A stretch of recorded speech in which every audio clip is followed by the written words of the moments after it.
आज की वीडियो में हम बात करने वाले हैं गेट एग्जाम के बारे में। तो यार हमारा जो इंडिया है उसमें जो हमारा गेट एग्जाम है उसको यार बहुत ही ज़्यादा अंडररेटेड एग्जामिनेशन मानते हैं। लोग ये सोचते हैं कि यार गेट एग्जाम का मतलब सिर्फ एमटेक या फिर पीएचडी है, लेकिन यार ऐसा नहीं है कि जो हमारा गेट एग्जाम है उसका मतलब सिर्फ एमटेक या पीएचडी है। हम इससे और भी चीज़ें कर सकते हैं, जैसे कि यार एमएस हो गया, हमारा पीएससी उसमें जॉब हो गई, ये भी हम गेट एग्जाम के थ्रू कर सकते हैं। और हम ये भी बोल सकते हैं कि यार हमारे इंडिया में जो बहुत सारे अंडर ग्रेजुएटेड एग्जाम्स होते हैं, जैसे कि हमारा हो गया जीआरई का एग्ज़ाम आ गया, क्लेट का एग्ज़ाम हो गया, कैट का एग्ज़ाम हो गया हमारा,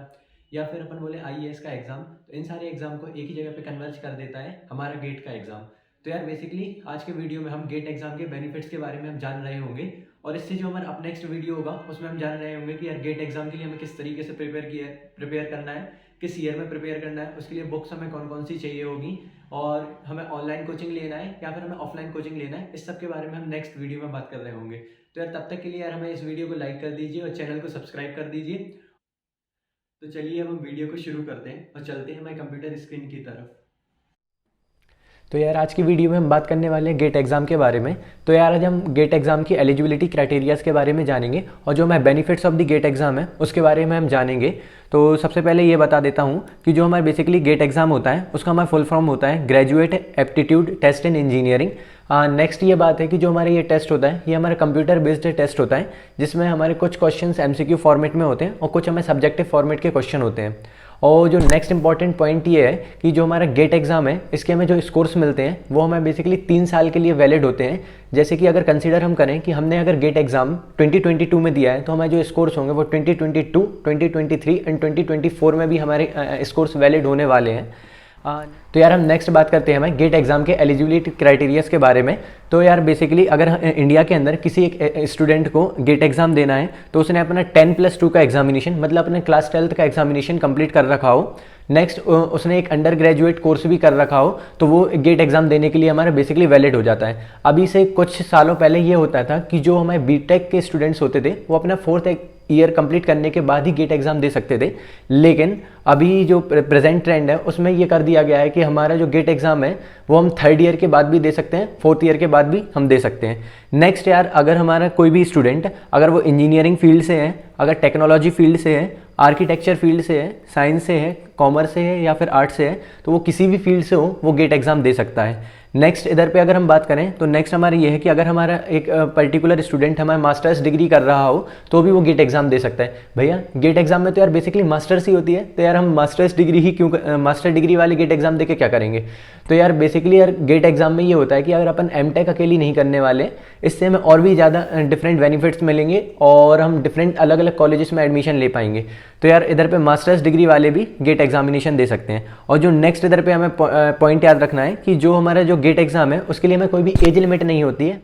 यार मैं वीडियो में पहले आपको ये बताऊं कि यार बेसिकली बेनिफिट्स क्या होते हैं हमें गेट एग्ज़ाम के बारे में, तो उसके पहले हम कुछ बेसिक टर्म्स के बारे में जान लेते हैं। बेसिक टर्म्स मतलब कि मैं इधर पे आपको कुछ डिग्रीज़ के बारे में बताऊंगा, क्योंकि यार जब हम इन डिग्रीज़ के बारे में मैं आपको बेनिफिट्स में बताऊंगा तो आपको कन्फ्यूजन ना हो, तो इसके लिए हम पहले इन बेसिक डिग्रीज़ के बारे में समझ लेते हैं कि इन डिग्रीज़ में हमें क्या क्या मिलने वाला है।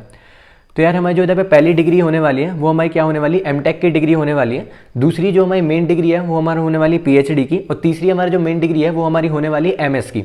तो यार जो हमारा एमटेक होता है वो हमें बेसिकली देखो 2 ईयर्स का होता है, एंड सेकेंडली हमारा जो पीएचडी होता है वो हमारा 5 to 6 ईयर्स का होता है, और जो हमारा एमएस होता है वो बेसिकली डिपेंड करता है कि वो 1.5 to 2 ईयर्स का भी हो सकता है, या फिर किसी कॉलेज में या फिर जैसे कंप्यूटर साइंस की फील्ड में रहता है तो वो 4 ईयर्स तक भी चला जाता है हमारा जो एमएस का कोर्स होता है। नेक्स्ट जो हमारा एमटेक होता है वो टोटली हमारा रिसर्च बेस्ड होता है हमारे पे, और जो हमारा पीएचडी होने वाला है वो हमारा मोर रिसर्च, इससे ज़्यादा मतलब जो हम एमटेक के कंपैरिजन करें तो उससे ज़्यादा हमारा जो पीएचडी रहता है वो ज़्यादा रिसर्च बेस्ड होता है, और जो हमारा एमएस रहता है एमएस भी एक रिसर्च बेस्ड एग्जामिनेशन ही होता है। ठीक है, अब नेक्स्ट इधर पे अपन बात करें तो हम एवरेज पैकेजेस के बारे में हम बात करें तो एवरेज पैकेज हमारा जो एमटेक का होता है वो हमारे 10 lakhs का होता है। तो इधर पे मैंने जो एवरेज पैकेज लिखा है वो इस तरीके से नहीं लिखा गया है कि यार हमने किसी एक कॉलेज का एवरेज पैकेज लिया है। फॉर एग्जांपल हमने इस एवरेज पैकेज को इस तरीके से कैलकुलेट किया कि जो हमारे सिविल वाले स्टूडेंट्स होते हैं उनको यार इन जनरल पैकेजेस लो मिलते हैं, और जो हमारे सीएस वाले स्टूडेंट्स होते हैं उनको इन जनरल पैकेजेस थोड़े हाई मिलते हैं। तो तो यार हमने CS वाले और हमारे सिविल वाले इन दोनों स्टूडेंट्स के पैकेजेस लिया और उसका जो एवरेज निकाला वो हमें मिला 10 लाख फॉर MTech। और जो हाईएस्ट पैकेजेस जा सकते हैं MTech के बाद वो अप्रॉक्सीमेटली हम मान सकते हैं 35 लाख तक के हमें हाईएस्ट पैकेजेस हमें मिलते हैं MTech में। नेक्स्ट अगर हम बात करें PhD में, तो PhD में भी मैंने सेम किया है कि हमने सिविल इंजीनियर वालों का और जो मैं मैकेनिकल जो हमारे बेसिकली CS वाले हैं उनका हमने एवरेज पैकेज निकाला है and it comes around 12 lakh के अराउंड आता है हमारे पे। अब नेक्स्ट हमारा जो इधर पे MS है, MS का जो हमारा एवरेज पैकेज है ये 30 लाख प्लस का हमारा पैकेज होने वाला है हमारे पे। तो यार बेसिकली जो हमें 35 लाख प्लस का जो हमारे पे पैकेज है वो हमारे ये इंडिया का पैकेज नहीं है, ये बेसिकली हमारा जो पैकेज है वो हमारे USA का पैकेज है। तो भैया जो इधर पे USA का पैकेज अपन ने दिया है तो वो इसमें हमने ये किया है कि जो हमारी US की गवर्नमेंट रहती है वो कुछ पर्टिकुलर टैक्सेस लेती है, तो उन पर्टिकुलर टैक्सेस को डिडक्ट करने के बाद जो हमारा एवरेज पैकेज निकला है वो इधर पे हमारा 35 लाख का पैकेज निकला है।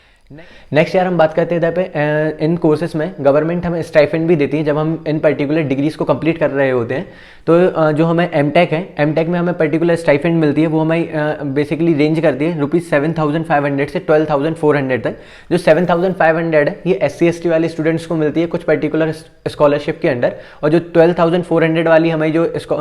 स्टाइपेंड है ये बेसिकली जनरल कैटेगरी वाले बच्चे या फिर और भी अदर कास्ट वाले जो बच्चे हैं उन सब के लिए हमें पर्टिकुलरली स्टाइपेंड मिलता है। अब नेक्स्ट अगर अपन बात करें PhD में, तो PhD में जो स्टाइपेंड का अमाउंट है ये थोड़ा और ज़्यादा बढ़ जाता है, जो कि हमारा रेंज करता है 31,000 से 35,000 तक। ये बेसिकली ज़्यादा इसलिए रहता है क्योंकि जब तक नॉर्मली बच्चे PhD करते हैं तो उनकी शादी हो जाती है, तो इसलिए ये थोड़ा जो पैकेज है मीन्स स्टाइपेंड है वो थोड़ा ज़्यादा दिया जाता है। एंड ऑल्सो स्टाइपेंड के साथ इधर पे गवर्नमेंट उनके लिए देखो घर भी देती है रहने के लिए और कुछ पर्टिकुलर अदर पर्क्स भी रहते हैं जो हमें मिलते हैं। तो यार नेक्स्ट हम बात करने वाले हैं बेनिफिट्स ऑफ गेट एग्जाम के बारे में। तो बेसिकली मैंने इधर पे इतने सारे बेनिफिट्स लिखे हुए हैं, तो यार हम ये बोल सकते हैं कि हम जो हमारा गेट का एग्जाम है उससे हम सिर्फ MTech या PhD नहीं कर सकते, बाकी हम और भी डिफरेंट चीज़ें कर सकते हैं जो मैं इधर पे आपको बताना चाहूँगा।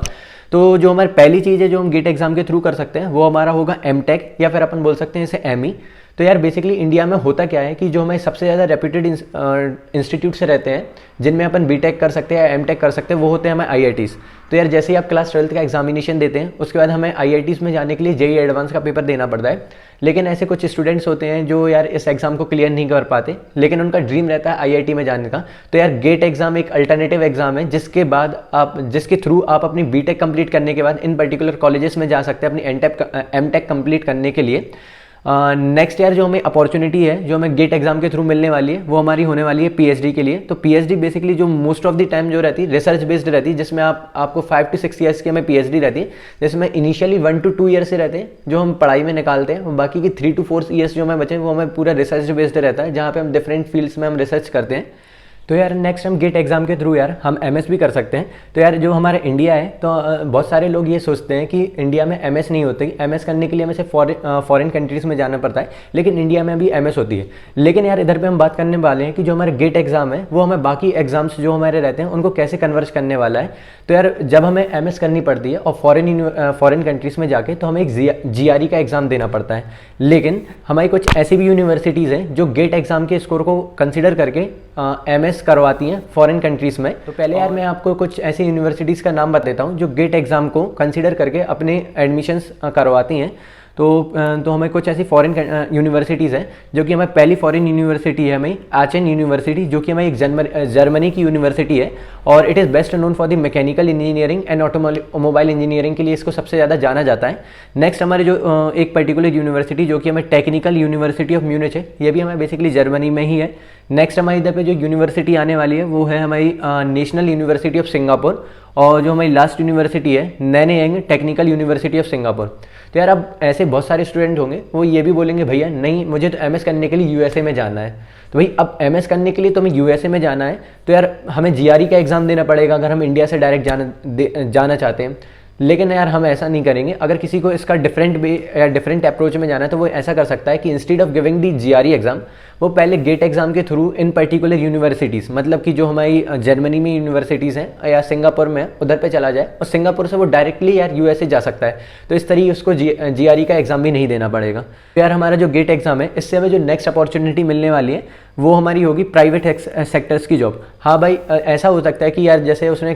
किसी एक पर्टिकुलर स्टूडेंट ने अपना जेई एडवांस दिया या फिर अपना जेई का पेपर दिया और उसका वो एक अच्छा कॉलेज में नहीं जा पाया, वो कुछ ही लोअर कॉलेजेस में है, तो यार वो अपना सपना छोड़ देता है कि यार अब हम ड्रीम कंपनीज जैसे कि हमें गूगल हो गया, माइक्रोसॉफ्ट हो गया, हमारे इधर पे सैमसंग हो गई, मैं इनमें नहीं जा सकता। लेकिन यार जो गेट एग्जाम है वो इसके इस पर्टिकुलर फील्ड के भी सारे दरवाजे खोल देता है। तो यार बेसिकली हम इसमें दो तरीके से जा सकते हैं कि पहला यार हमने गेट एग्जाम दिया और हम एक पर्टिकुलर कॉलेज में जाके एमटेक कर रहे हैं, तो एमटेक के बाद हमें बेसिकली कंपनीज आती हैं, सेम जैसे बीटेक कंप्लीट करने के बाद प्लेसमेंट्स होती हैं और इस तरीके से प्लेसमेंट वो ले सकता है बड़ी बड़ी कंपनीज में। और नेक्स्ट वो ये कर सकता है कि यार बेसिकली उसने गेट एग्जाम पहले क्वालिफाई किया, उसने फिर क्या किया कि उस पर्टिकुलर अपने गेट एग्जाम के स्कोर्स को और उसने पर्टिकुलर जिस पर्टिकुलर फील्ड में उसने स्पेशलिटी करी है, जैसे कि कोडिंग वगैरह में की है, कुछ पर्टिकुलर लैंग्वेज में किया, वो सारी चीज़ें अटैच करके उस पर्टिकुलर कंपनी को भेज सकता है और उधर से वो जॉब ले सकता है। नेक्स्ट हमें जो अपॉर्चुनिटी है जो हमें गेट एग्जाम के थ्रू में मिलने वाली है वो हमें मिलने वाली है किसके बारे में, जॉब्स इन दी PSUs। यार हमें जो PSUs रहती है वो पब्लिक सेक्टर कंपनीज रहती हैं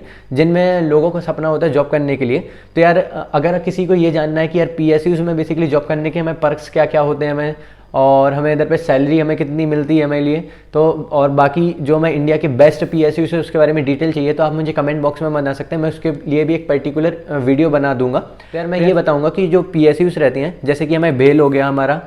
IOCL हो गया, हमारा ONGC हो गया, तो हम इन पर्टिकुलर PSUs में भी जा सकते हैं गेट एग्जाम के थ्रू।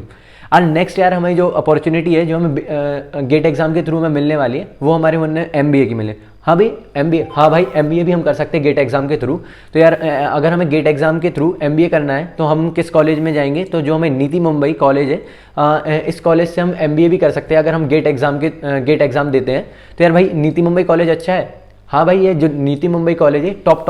20 MBA कॉलेजेस में से आता है हमारे पे,